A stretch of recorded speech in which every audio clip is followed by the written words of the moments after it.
This is going to be a video of me replacing a hardwired smoke alarm in under 4 minutes.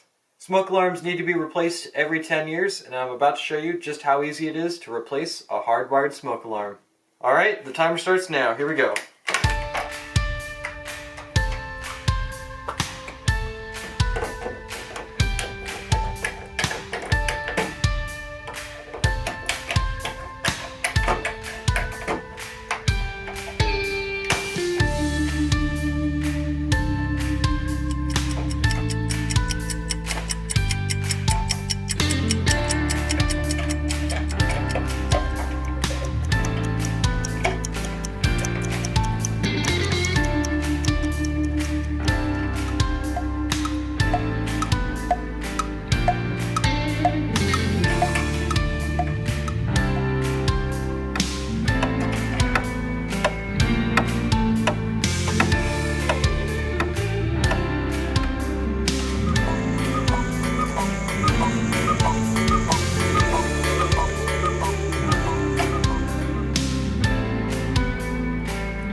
Just like that, the smoke alarm is replaced.